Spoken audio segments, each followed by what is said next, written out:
Hi friends, आपका अपने YouTube channel math तक में स्वागत है। आपको जो है मैं उस साइंस का VVI और मोस्ट इम्पॉर्टेंट जो आपको 18 तारीख को साइंस का पेपर होने वाला है उसमें डायरेक्ट क्वेश्चन आने वाला है, ठीक है ना।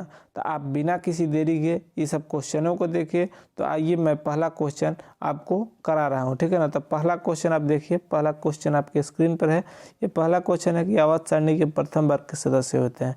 तो प्रथम वर्ग के सदस्य जो होते हैं क्षार धातु होते हैं। सभी आंसर जो है देख लीजिए सटीक एकदम, यहाँ पर आपको 100% करेक्ट और सही आंसर हम बता रहे हैं। ये सब आंसर ही आप अगर एग्जामिनेशन में जाइए तो यही मार गए, ठीक है ना। तब पहला का सी बिल्कुल सही है, ठीक है ना। पहला के बाद आप आ जाइए 2 नंबर क्वेश्चन, ठीक है ना। 2 नंबर क्वेश्चन है कि निम्नलिखित में से कौन सा प्राकृतिक संसाधन नहीं है। तो देखिए प्राकृतिक संसाधन में जो है वो जीवधारी एक प्राकृतिक संसाधन नहीं है, और जल, मिट्टी और वायु ये तीनों प्राकृतिक संसाधन होता है, जबकि जीवधारी जो होता है वो प्राकृतिक संसाधन नहीं होता है, ठीक है ना। तो यानी कि 2 का डी। देखिए आपको क्वेश्चन में भी यही सब ऑप्शन आएगा, ठीक है ना। तो ये ऑप्शन भी ध्यान में रखिएगा, ठीक है। अब 2 के बाद आ जाइए 3 नंबर क्वेश्चन, ठीक है। 3 नंबर क्वेश्चन मोस्ट पॉपुलर और बहुत ही महत्वपूर्ण है, जो हर साल आपके किसी न किसी सेट में जो है आपके एग्जामिनेशन में आता है, ठीक है ना। तो अब देख लीजिए प्रकाश के परावर्तन के कितने नियम होते हैं, ठीक है ना। तो प्रकाश के परावर्तन के कितने नियम होते हैं, 2 नियम होते हैं, ठीक है ना। 3 का बी हो जाएगा बिल्कुल सही, ठीक है। 3 के बाद आप आ जाइए 4 नंबर क्वेश्चन, ठीक है। 4 नंबर क्वेश्चन है कि तरंग दैर्घ्य को समानता व्यक्त किया जाता है, ठीक है ना। तरंग दैर्घ्य को जो है एंगस्ट्रम में व्यक्त किया जाता है, जिसको ए नॉट से जो होता है डी नोट किया जाता है, ठीक है ना। तो इसमें देखिए डी ऑप्शन जो है इसका बिल्कुल सही है, ठीक है ना। तरंग दैर्घ्य को एंगस्ट्रम में मापते हैं, ठीक है ना, या इसको एंगस्ट्रम में व्यक्त किया जाता है, ठीक है। तो 4 का हो जाएगा डी। अब 4 के बाद आ जाइए 5 नंबर क्वेश्चन, ठीक है ना। 5 नंबर क्वेश्चन है कि स्विच, जो घरों में हमारा स्विच लगता है उसमें 2 तार होता है, एक गर्म तार एक ठंडा तार। तो हमेशा स्विच जो होता है वो गर्म तार में लगता है, ठीक है ना, याद रखिएगा, ठीक है। 5वां का एकदम बी बिल्कुल सही है, ठीक है ना। अब आ जाइए कि 5 के बाद आप 6 नंबर पे आ जाइए, ठीक है ना। कभी कभी एक क्वेश्चन याद रखिएगा कि हमारे घरों में जो होता है वो तार जो होता है किस क्रम में लगा रहता है। तो हमारे घरों में जो विद्युत का तार लगता है वो हमेशा समानांतर क्रम में लगा रहता है, ठीक है ना।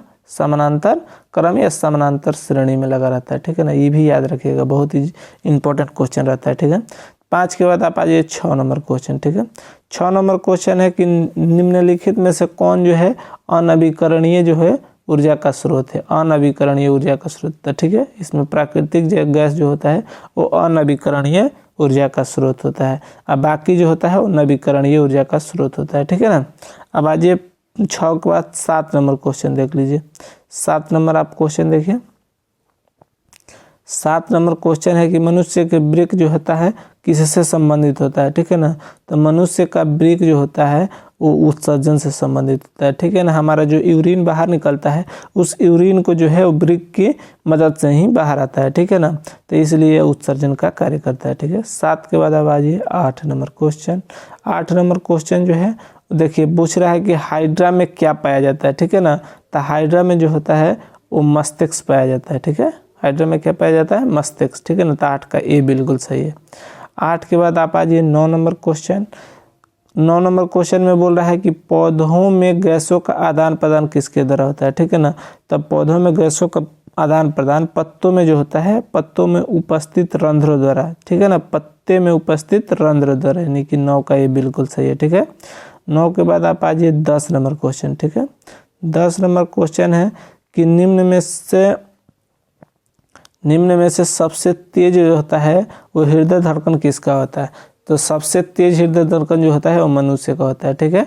इस 4 ऑप्शन में, ठीक है ना। मनुष्य का धड़कन जो होता है 1 मिनट में 72 बार धड़कता है। चूहा का लगभग 36 से 37 बार, हाथी का भी जो है लगभग 36 से 37 बार, हवेल का जो है 28 बार, ठीक है। अब इसके देख लीजिए, ये ध्यान रखिएगा। अब 11 नंबर क्वेश्चन देख लीजिए, ठीक है। 11 नंबर आप देख लीजिए। 11 नंबर क्वेश्चन है कि सजीव जो है 11 नंबर क्वेश्चन। तो आइए 11 नंबर क्वेश्चन देखिए, ठीक है ना। तो 11 नंबर क्वेश्चन है कि सजीव जीवधारियों द्वारा निम्न किस प्रकार के नाइट्रोजनी पदार्थ का उत्सर्जन होता है, ठीक है ना। तो इसमें जो होता है आपका यूरिक जो होता है, यूरिक अम्ल के द्वारा जो होता है, यूरिक अम्ल जो आपका होता है वहीं जो है उत्सर्जन के रूप में बाहर निकलता है। ठीक है, तो 11 का बी बिल्कुल सही है। ठीक है, 11 के बाद आप आ जाइए 12 नंबर क्वेश्चन। ठीक है, 12 नंबर क्वेश्चन देखिए, 12 नंबर क्वेश्चन है कि तंत्रिका तंत्र की रचनात्मक एवं क्रियात्मक इकाई को कहते हैं। ठीक है ना, तो रचनात्मक एवं क्रियात्मक इकाई जो होता है वो न्यूरॉन को कहते हैं। ठीक है ना, न्यूरॉन जो होता है तंत्रिका तंत्र की क्रियात्मक एवं रचनात्मक इकाई होती है। देखिए आपका 5 नंबर में जो होता है या तो न्यूरॉन का चित्र बनाने के लिए देता है या नेफ्रॉन का चित्र बनाने के लिए देता है। तो इसका चित्र भी आप अच्छी तरह से जो होता है इसका स्केच आपको दिमाग में रहना चाहिए। ठीक है ना, ये 5 नंबर में बहुत ही इंपॉर्टेंट क्वेश्चन के रूप में आता है। ठीक है ना, 12 के बाद से आप आ जाइए 13 नंबर क्वेश्चन। ठीक है, 13 नंबर क्वेश्चन है कि किसे रासायनिक दूत कहा जाता है। ठीक है ना, रासायनिक दूत किसे कहा जाता है, हार्मोन को जो है वो रासायनिक दूत कहा जाता है। ठीक है ना, 13 का सी हो जाएगा। ठीक है, 13 के बाद आप आ जाइए 14 नंबर क्वेश्चन। 14 नंबर क्वेश्चन है कि द ओरिजिन ऑफ स्पेसिस नामक पुस्तक किसने लिखी थी। ठीक है ना, तो ये पुस्तक जो है था डार्विन नामक वैज्ञानिक ने लिखा था। ठीक है ना, ये डार्विन जो थे वो बायोलॉजी के वैज्ञानिक थे। ठीक है ना, और 14 के बाद आप आ जाइए 15 नंबर। नेक्स्ट क्वेश्चन देखते हैं। 15 नंबर क्वेश्चन है कि निम्न में किस माध्यम में प्रकाश की चाल जो है सबसे अधिक होती है। ठीक है ना, तो देखिए निर्वात में जो होता है वो प्रकाश की चाल जो होती है वो सबसे अधिक होती है। ठीक है ना, निर्वात में प्रकाश की चाल जो होती है 3 × 10 के पावर 8 ठीक है ना मीटर प्रति सेकंड होती है। ठीक है ना, अब आज ये 15 के बाद से 16 नंबर क्वेश्चन देखते हैं। ठीक है, 16 नंबर क्वेश्चन में है कि विभवांतर का एसआई मात्रक क्या होता है। ठीक है, तो विभवांतर का एसआई मात्रक जो होता है वो वोल्ट होता है। ठीक है, अगर जो पूछ सकता है कि कूलम किसका एसआई मात्रक होता है तो यह आवेश का होता है। ठीक है ना, किसका, आवेश का। आवेश का एसआई मात्रक जो होता है वो कूलम होता है। एम्पियर पूछेगा तो ये धारा का एसआई मात्रक है। और ओम जो है किसका है बताइए, तो ओम जो है आपका प्रतिरोध का। ठीक है, प्रतिरोध का। तो ये चारों में से कोई भी आपके क्वेश्चन में आ सकता है। ठीक है ना, तो याद रखिएगा। ठीक है, अब अगला क्वेश्चन देखते हैं 16 के बाद से 17 नंबर क्वेश्चन। 17 नंबर क्वेश्चन है कि प्रकाश की किरणें गमन करती है, तो प्रकाश की किरणें हमेशा सीधी रेखा में गमन करती है। ठीक है ना, 17 का ए हो जाएगा। 17 के बाद से 18 नंबर क्वेश्चन देख लीजिए। 18 में भी आसान क्वेश्चन पूछा है कि निम्न में से कौन सा लेंस की क्षमता का मात्रक है। ठीक है ना, तो लेंस की क्षमता का मात्रक क्या होता है, डायऑप्टर होता है। ठीक है ना, जिसको डी से डिनोट करते हैं। ठीक है ना, अब आ जाइए 18 के बाद 19 नंबर क्वेश्चन। ठीक है ना, पूछ रहा है कि किस रंग का विचलन जो होता है वो न्यूनतम होता है। ठीक है ना, तो जिसका जो है वो तरंग दैर्घ्य अधिक होता है उसी का विचलन कम होता है। ठीक है, तो लाल रंग का तरंग दैर्घ्य सबसे अधिक होता है तो इसका विचलन सबसे कम होगा, यानी कि 19 का 1 नंबर ए हो जाएगा। ठीक है ना, 19 के बाद आप आ जाइए 20 नंबर है कि बैटरी जो है, देखिए क्वेश्चन है कि बैटरी से किस प्रकार की धारा प्राप्त होती है। तो बैटरी से हमेशा दिष्ट धारा यानी डीसी जो है करंट वो प्रवाहित होती है। ठीक है ना, या प्राप्त होती है। जबकि जनरेटर से जो होता है प्रवाहित धारा प्रतिवर्ती धारा प्रवाहित होती है। ठीक है ना, अब 20 के बाद से 21 नंबर आ जाइए। ठीक है, 21 नंबर है आपका कि निम्न में से किस धातु से सोलर सेल बना होता है। ठीक है ना, सोलर सेल, तो सोलर सेल सिलिकॉन से बना होता है। ठीक है, सोलर सेल का जो परत ऊपरी प्लेट होता है वो सिलिकॉन से बना होता है। ठीक है ना, अब 21 के बाद से आप आ जाइए 22 नंबर क्वेश्चन। ठीक है ना, इसमें पूछ रहा है कौन सा लवण है। ठीक है ना, लवण जो होता है क्या होता है, उदासीन वाला होता है। तो देखिए HCl जो होता है हाइड्रोक्लोरिक अम्ल, तो ये तो अम्ल हो गया। NOH जो होता है सोडियम हाइड्रोक्साइड, ये क्या होता है, ये क्षार हो जाता है। ठीक है ना, देखिए OH है तो ये क्षार हो जाएगा, इसमें H+ मिलेगा तो ये अम्ल हो जाएगा। ठीक है ना, ये भी OH है तो ये क्या हो जाएगा, क्षार है। लेकिन K2SO4 जो है एक प्रकार का अम्ल है। ठीक है ना, ये अम्ल बोल रहे हैं, लवण है। ठीक है ना, तो 22 का सी बिल्कुल सही है। ठीक है ना, अब देखिए ये जो होता है अमोनियम हाइड्रोक्साइड भी जो होता है क्षार होता है। ये सोडियम हाइड्रोक्साइड भी क्या होता है, वो क्षार होता है। HCl हाइड्रोक्लोरिक अम्ल होता है। लेकिन K2SO4 आपका जो आएगा वो क्या होगा, लवण होगा। ठीक है ना, तो 22 का सी बिल्कुल सही है। 22 के बाद से आप आ जाइए 23 नंबर में। ठीक है, 23 नंबर में है कि सबसे भारी धातु कौन है। ठीक है ना, तो देखिए लिथियम तो सबसे हल्का धातु होता है। ठीक है ना, लेकिन यूरेनियम, इन सबों में यूरेनियम सबसे भारी धातु है। इसका जो होता है परमाणु संख्या, परमाणु पर भार जो होता है 238 ग्राम होता है, ठीक है ना। सीजियम का जो होता है 132 ग्राम होता है और आपका आयरन का लगभग 55 ग्राम के आसपास होता है, ठीक है ना। यानी कि आपका ऑप्शन बी जो होता है वो बिल्कुल सही है। यूरेनियम का भार इन सब में सबसे ज़्यादा है, ठीक है ना। तो 23 का बी हो जाएगा। 23 के बाद आप आ जाइए 24 नंबर क्वेश्चन, ठीक है। 24 नंबर क्वेश्चन है कि इथेन के एक अणु में कितने सहसंयोजक बंधन होते हैं, ठीक है ना। तो इथेन का पहले स्ट्रक्चर देख लीजिए, देखिए सी सिंगल बॉन्ड सी, ठीक है ना। और इस पर 3 हाइड्रोजन लगा रहेगा आपका और इस पर भी 3 हाइड्रोजन, ठीक है, 3 हाइड्रोजन। आप गिन लीजिए कि कितना जो है इसमें परमाणु जुड़ा हुआ है। तो 1 2 3 4 5 6 और 7, यानी ऑप्शन डी बिल्कुल सही है, ठीक है ना। इथेन में कितने अणु में कितने सहसंयोजक बंधन जुड़े होते हैं, तो 7, ठीक है ना। तो 24 का डी बिल्कुल सही है। 24 के बाद आप आ जाइए 25 नंबर, ठीक है। बोल रहा है कि सभी जीव जंतुओं के लिए अंतिम ऊर्जा का स्रोत है, तो सूर्य जो होता है सभी जीव जंतुओं के लिए अंतिम ऊर्जा का स्रोत है, यानी 25 का सी बिल्कुल सही है। 25 के बाद आप आ जाइए 26 नंबर, ठीक है। 26 नंबर में है कि तिलचट्टा में कितने स्वास्थ्य रंध्र पाए जाते हैं, ठीक है ना। कितने जोड़े स्वास्थ्य रंध्र पाए जाते हैं, तो तिलचट्टा में जो है 10 जोड़े जो होता है स्वास्थ्य रंध्र पाया जाता है, ठीक है ना। तो 26 का आपका सी बिल्कुल सही है। 26 के बाद से आप 27 आ जाइए। 27 बोल रहा है कि प्रकाश संश्लेषण की क्रिया होती है, तो प्रकाश संश्लेषण की क्रिया किस में होती है, हरे पौधे में होती है। ये पौधे ही में ना होता है, पेड़ पौधे में होता है, जो पत्तियां हरी होती है उसी में प्रकाश संश्लेषण की क्रिया होती है, ठीक है ना। तो 27 का सी बिल्कुल सही है। 27 के बाद आप आ जाइए 28, ठीक है। 28 में है कि फ्लोएम ऊतकों द्वारा कार्बोहाइड्रेट का परिवहन होता है, तो फ्लोएम ऊतक द्वारा कार्बोहाइड्रेट का जो है परिवहन हमेशा किस में होता है, सुक्रोज के रूप में होता है, ठीक है। जिसको क्या बोलते हैं, शुगर भी बोलते हैं, ठीक है ना, शुगर, ठीक है, या शर्करा बोलते हैं, शुगर नहीं शर्करा, ठीक है। शर्करा सही इसका एग्जाम्पल है, ठीक है ना। तो 28 का डी बिल्कुल सही है। 28 के बाद आप आ जाइए 29 नंबर, ठीक है ना। बोल रहा है कि किसकी उपस्थिति के कारण पौधे का रंग हरा होता है, ठीक है ना। तो बताइए, तो इसका ऑप्शन ए हो जाएगा, क्लोरोफिल के कारण जो होता है पौधों के पत्ते का रंग हरा होता है, ठीक है ना। यानी 27 का ए बिल्कुल सही है। 29 है ना, 29 का ए बिल्कुल सही है। 29 के बाद आप आ जाइए 30 नंबर, ठीक है ना। 30 में है कि पौधों में उत्सर्जित पदार्थ होते हैं, ठीक है ना। तो देखिए पौधों से जो भी चीज़ बाहर निकलता है वेस्टेज के रूप में, है ना, वह जो होता है उसका उत्सर्जित पदार्थ होता है। तो टैनिन भी जो होता है यह एक वेस्ट मटेरियल होता है जो पौधे से बाहर निकलता है। गोंद भी जो है एक वेस्ट मटेरियल होता है जो पौधों से बाहर निकलता है। और रेजिन भी एक वेस्ट मटेरियल उत्सर्जित पदार्थ होता है जो पौधों से बाहर निकलते हैं। यानी ऑप्शन जो डी है इनमें से सभी हो जाएगा, ठीक है ना। तो 30 का डी बिल्कुल सही है, ठीक है। 30 के बाद आप आ जाइए 31 नंबर। 31 नंबर क्वेश्चन पूछ रहा है कि टेहरी बांध का निर्माण किस प्रदेश में किया गया है, ठीक है ना। तो टेहरी बांध का निर्माण जो है वो उत्तराखंड में किया गया है, ठीक है, उत्तराखंड में किया गया है, ठीक है ना। तो 31 के बाद आप आ जाइए 32 नंबर क्वेश्चन। 32 नंबर में है कि किसके कारण जो होता है वो अम्ल वर्षा होती है, ठीक है ना, यानी किसके कारण। तो देखिए जल जो होता है H2 होता है और H2O में यदि CO2 से रिएक्शन कराएंगे तो एक कार्बोनिक अम्ल बनता है HCO3, ठीक है ना, कार्बोनिक अम्ल बनता है। यानी कि CO2 के कारण जो होता है अम्लीय वर्षा होती है, ठीक है ना। यानी कि आपका क्या हो गया 32 का ए हो जाएगा। 32 के बाद से आप आ जाइए 33 नंबर, ठीक है।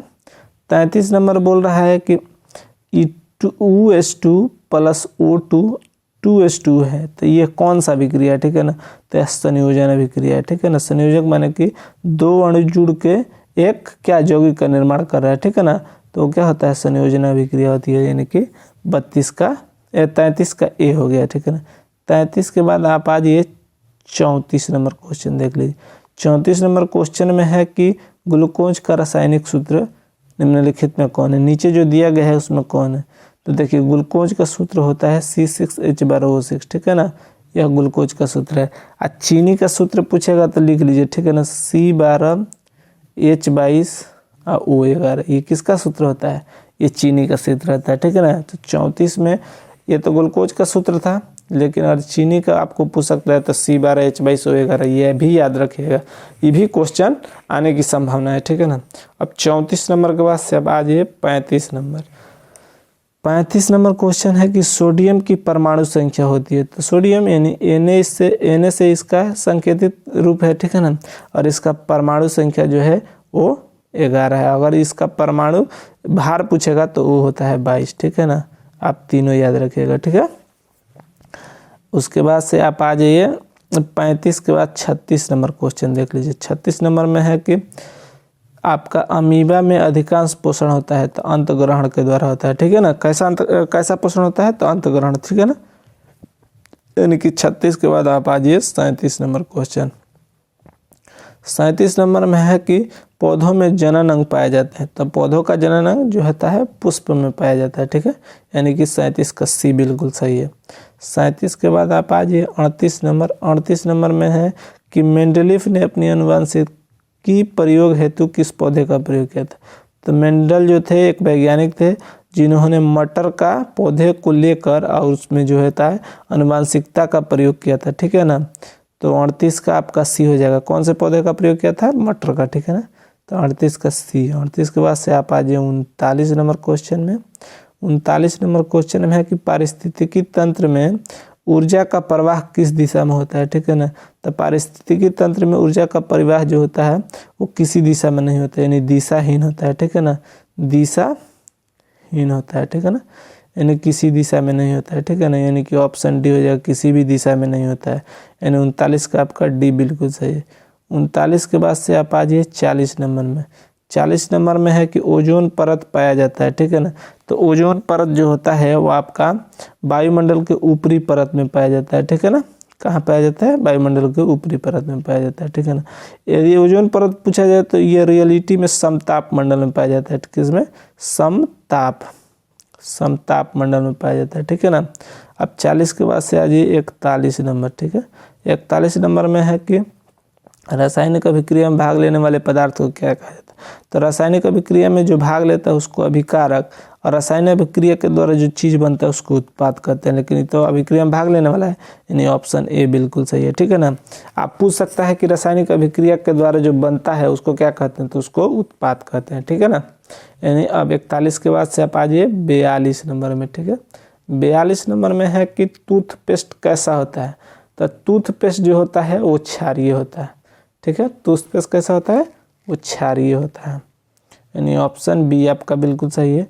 क्योंकि देखिए जब हम भोजन करते हैं तो हमारा जो है खाना खाने के बाद से हमारा मुंह जो होता है वो रात भर जो होता है अम्लीय होता है, तो उसको उदासीन करने के लिए पेस्ट जो है हम क्षारीय प्रयोग करते हैं, ठीक है ना।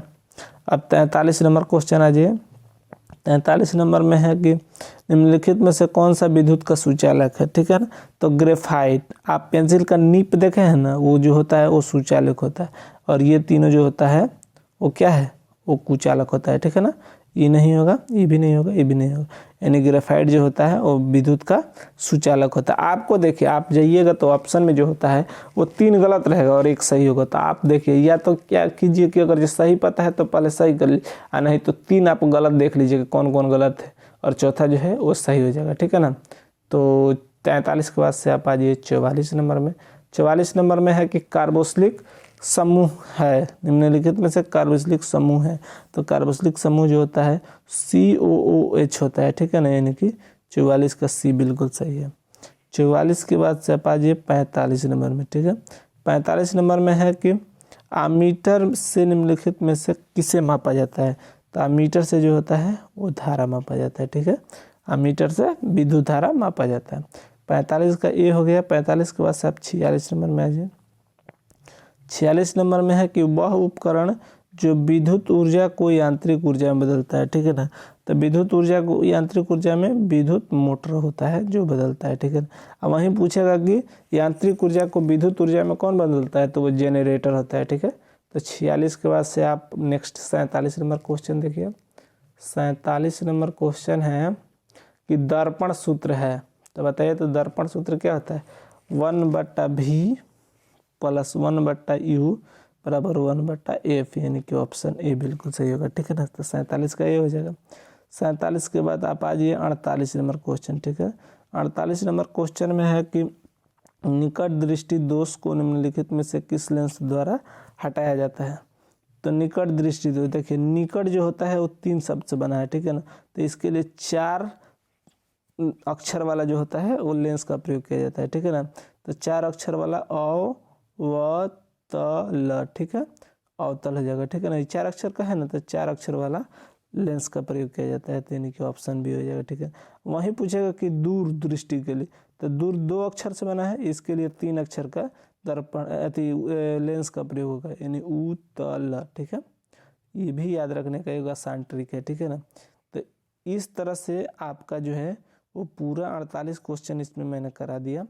अब ये कैसा क्वेश्चन जो है आपको कर कर कैसा लगा, ये क्वेश्चन जो है वो करने के बाद से यदि मज़ा आया है तो आप जो है हमें कमेंट कर सकते हैं कि सर ऐसा ही वीडियो और सब सब्जेक्ट का लेकर आइए, तो मैं लेकर आऊँगा, ठीक है ना। यदि आप मेरे चैनल पर पहली बार विजिट कर रहे हैं तो आप मेरे चैनल को सब्सक्राइब कर दीजिए और बेल आइकन की घंटी को प्रेस कर दीजिए, ताकि मैं को जो भी वीडियो डालूँ वो आपको भी मिले और मेरा वीडियो जो होता है हेल्पफुल होता है। आप जो है वो मेरे